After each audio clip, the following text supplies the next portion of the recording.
Well, hello again from here in my little boy's bedroom. I mean, I say that, but the pictures behind me there, they're actually mine. I only bring them upstairs for the purposes of backdrop. Now, yeah, I'm sorry the video is a little later than usual. A combination of the weather outside, the wind machine and the rain machine, they're on today. And also I've been writing a bigger Newcastle piece for tomorrow, which I'll post on my social platforms first thing in the morning. Well, yeah, what are we going to talk about tonight? Well, Eddie Howe's press conference this morning, it was almost a collision of two subjects, of two worlds, really. The transfer window that has gone and tomorrow night's game on the horizon, the Carabao Cup semi-final second leg against Arsenal. It doesn't mean they're two separate subjects, because I believe that the actions, or rather the inactivity of one in terms of no players coming in, could yet have an effect on tomorrow night in terms of that general mood and the feeling around the place. And that is something we are going to explore in this video. Now, after the press conference, myself, Martin Hardy and George Colkin, two journalistic colleagues up here in the Northeast, we sat for about 20 minutes, half an hour, debating the merits or otherwise of what happened during the transfer window with Newcastle United. Would have made a great video. As it is, you've only got me, so I'll try and reflect what I think and what we believe has gone on in the position it has left Newcastle in. Now, this isn't a massively strong opinion, and I've got to stress it only is it's an opinion. That's all you can have right now. I don't believe there is a right or wrong to say Newcastle were right not to bring anybody in, Newcastle were wrong. You can apply what you know and give your thoughts on whether that will be a prudent decision going forward down the line. Now, for me, it's always been my take on this, that I believe that bringing in new players always has a positive impact on a dressing room. Right now, the elephant in the dressing room, it's got plenty of space next to the empty pegs in the corner there. And that is the fact that for 3 windows now, and the players do talk about this amongst themselves, I know it created 1 or 2 problems in the summer. For 3 windows now, they have seen not a single first team starter arrive. On the back of that, they've also seen teammates such as Elliot Anderson and others leave the club. So there is going to be, when Eddie Howe talks about that little bit of an unrest or an unsettled dressing room, that's what he's talking about. Those big players looking at it thinking, when are we going to get help now? I use this phrase all the time, don't I? They've gone so hard for so long. They do just need a little bit of freshness in there. Not even a player to come in and impact straight away on the starting 11, but just to give others that competition as well. We saw it exactly 2 years ago, didn't we, with Anthony Gordon when he came in. Now, Gordon didn't actually impact until 6-7 months down the line. He played bits and pieces in that second half of the season. But what it did achieve was it brought about an immediate improvement in the performance of others. And what did they achieve during the second half of that season following Gordon's arrival? Well, they made a Carabao Cup final and they qualified for the Champions League. That is their ambition now. That is what they have got to achieve now. The club's hierarchy, and I'm not having a go here because they've taken a decision, and only with the benefit of time will we determine whether it was the right one or not. Their decision is short-term pain in terms of the squad, going a little short. You can see why I said squad when what was coming. I went all Steve McLaren there. The squad has gone short. And that is the short-term pain because of the bigger picture, because of what they see as the potential for long-term gain. Now, by allowing Lloyd Kelly to go out on loan this month to Juventus with that £20 million coming in the summer, coupled with the Miguel Almiron money, the £10 million to Atlanta United, not only has that got them the right side of the line in terms of the PSR calculation for June, it also then gives them that strength and that confidence and the potential to spend big in this summer and beyond, when that new cycle, when that refreshes, that rolling 3-year cycle. So I understand that. What is the point in spending money now if it then leaves them in a tricky situation come June, whereby they've then got to sell players? Well, the flip side of the argument is that you bring in someone now, it might just give that little boost to those in the dressing room, to the manager, to those in the stands, that they need to improve the short-term picture. And if you improve the short-term picture by getting to a Carabao Cup final, by ending that 70-year wait for a domestic trophy, by returning the team to a Champions League, well, in taking care of today, it almost takes care of tomorrow. And my concern, and again, is not a massively strong opinion where I'm taking aim at those who have made this decision, because to a degree, their hands are tied. You know, PSR is a necessity. They have had to balance the books in that regard, but there's always scope to bring players in. I'm sorry, I don't believe that by letting those two go, they couldn't have found a player. Now, you might come back at me and say, well, who is it? Who are they going to get? That's not my job.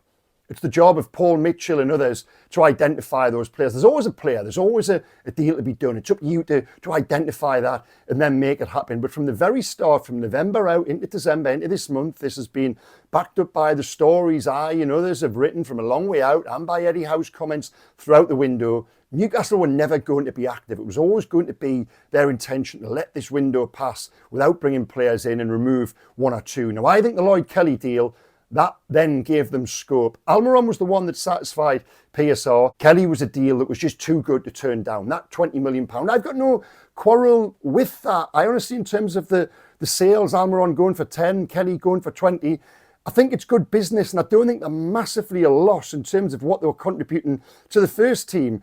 The opportunity missed for me is in recognising the potential of what they've got in front of them this term, and then what that could in turn mean for keeping the likes of Isaac Gordon, Guimaraes, Botman, Tonali at the club. They need Champions League football. That ultimately strengthens the hand more than anything else. And if a player coming in now, be it on loan or whatever it may have been, if that would have improved the chances of getting that top 5 finish in a season where, and this is where the opportunity comes into it, where Tottenham aren't going to make top 5, Manchester United aren't going to make top 5, and it is going to be top 5 rather than top 4, you look at that and you think, wow, that is a huge opportunity.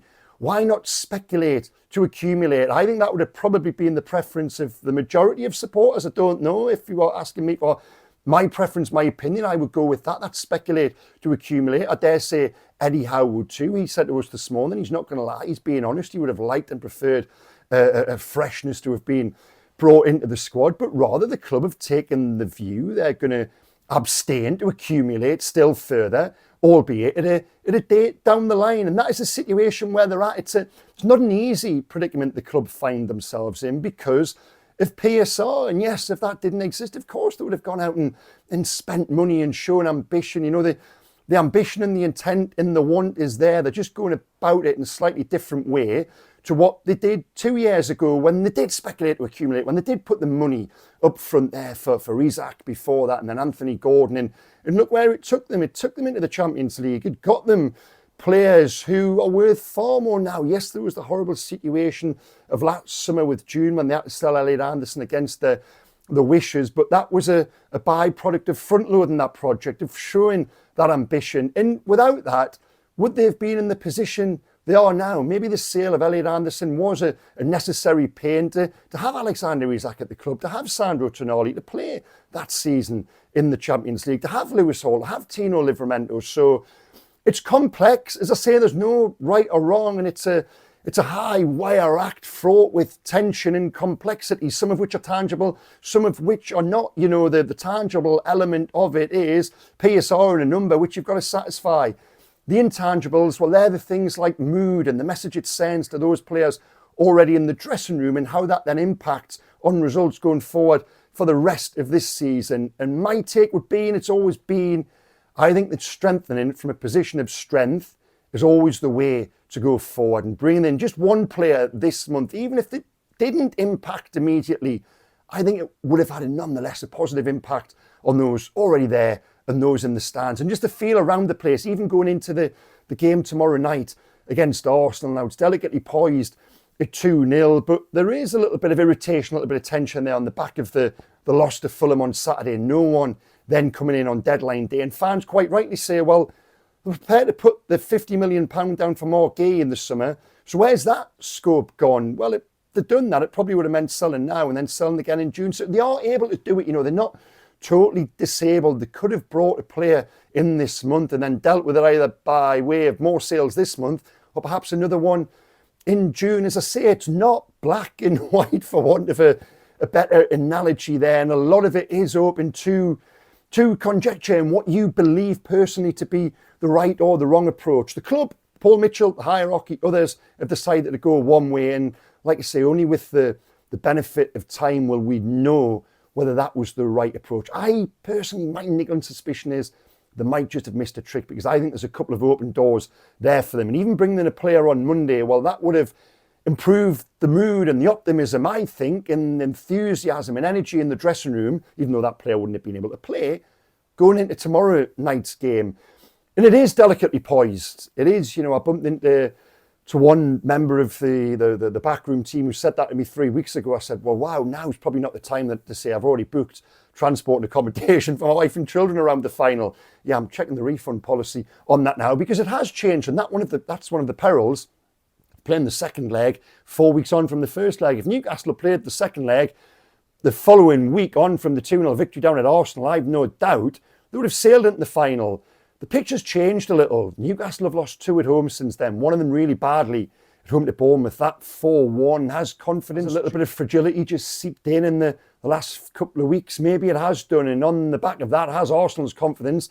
Has that gone to a different plane in the opposite direction? They've just beaten Manchester City 5-1, of course. Now, what I would say to counter that is I think you can park everything that has gone in terms of the league. This is a one-off tomorrow night, and I've always said this, that I believe on occasions such as this, you will see St James's at its very best. Those in the stands, those on the pitch, those in the dugout, they will come together as one, and I am absolutely convinced they will get over the line and get the job done tomorrow because of that. Now, there will be a nervousness. Arsenal, I think, will smell blood in the water, and they will go for Newcastle. They will go for that early goal, which will in turn, if it comes, will invoke a nervousness. But I think this time the crowd will respond in a way that didn't respond on Saturday. I've got to say that I thought when the team needed them, when they were clearly struggling, and this has become a little bit of a problem with Saturday afternoon games at St James's against not lesser opposition, not the very bottom opposition, but those teams in that middle band were better than we're perhaps thinking, better than they're given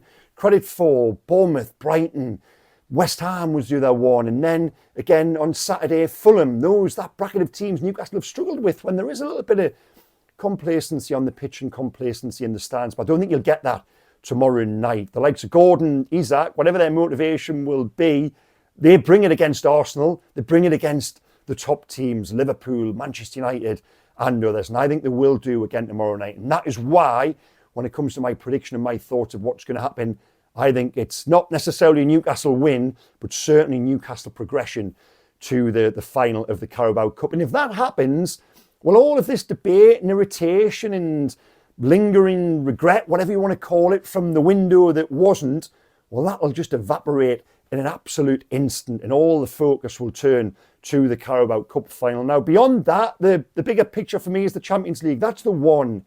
If the club want to keep Isak and all those names, and if you want to get that scope to really spend with regards PSR, you need that year-on-year participation. I've gone back to it again, Stu McLaren. You need that year-on-year participation in the Champions League. That is how you push back on those spending boundaries. That is how you see the difference of having Saudi ownership. That's how you can put a zero on the end of contracts and sponsorship deals. So if by not strengthening the squad or just bringing in that body this month, that then affects that top 5 finish, that for me is where I think they've been a little bit short-sighted and trying to look at the bigger picture. Now, the club will say the hands were tied, and yes, it is, it's a very fine line, but I do believe that probably there had to be scope there to do something at least, or at least to explore more than they did, given that message from a long way out was that they weren't going to do anything. Well, I've spoken for long enough now. Please let me know your thoughts